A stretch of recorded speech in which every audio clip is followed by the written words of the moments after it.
साथ संगत जी, प्यार से कहिए धन्य निरंकार जी। आज की जो साखी है उसका टॉपिक है सुमरन की शक्ति।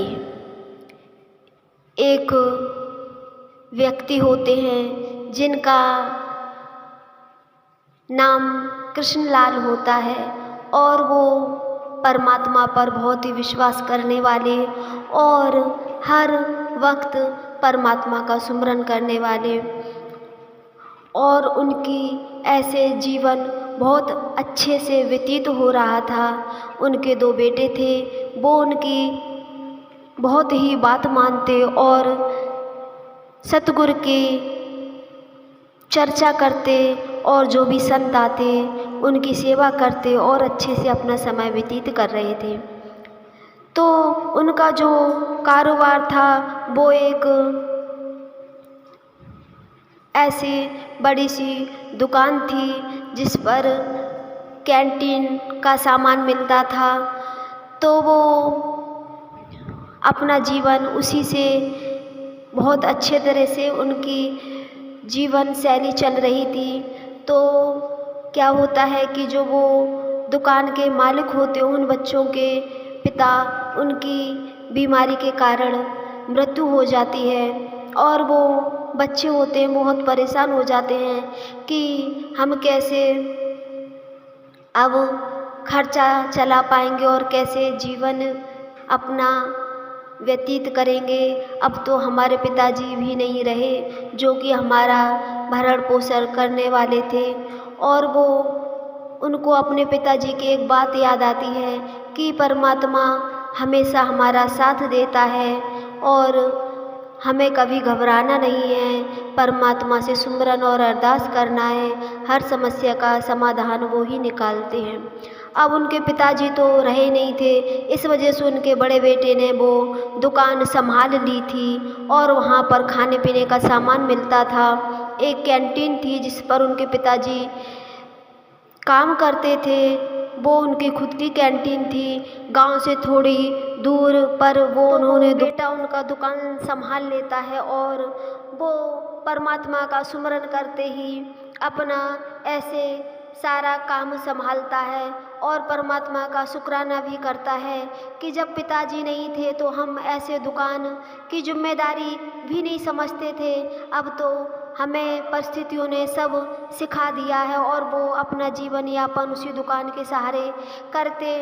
और कभी कभी कुछ ऐसे खतरनाक जो लड़के होते थे आवारा टाइप के, वो उनकी दुकान पर आते और सामान उधार लेकर खा जाते और कोल्ड ड्रिंक वगैरह भी लेते, लेकिन उनको पैसे नहीं देते। ऐसे उनके 3-4 हज़ार रुपये उन लड़कों पर हो गए थे।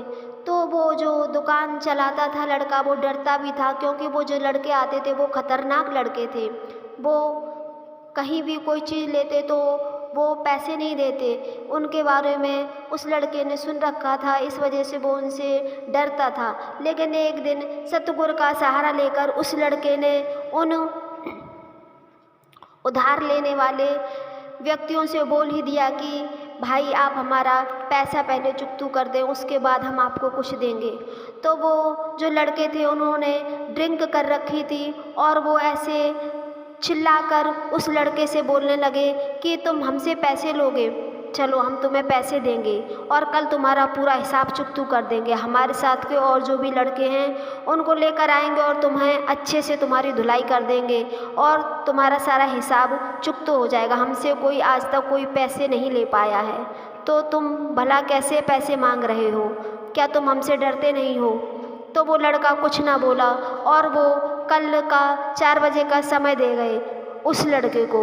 और जब वो लड़का दुकान से अपने घर पहुंचा तो सतगुरु के आगे ही ऐसे अरदास करने लगा कि सतगुरु आप ही संभालने वाले हो, पता नहीं अब वो कल लड़के आएंगे तो क्या करेंगे, कहीं हमारा नुकसान ना कर दें और कहीं ऐसे हमारे शरीर को भी नुकसान ना पहुंचाए।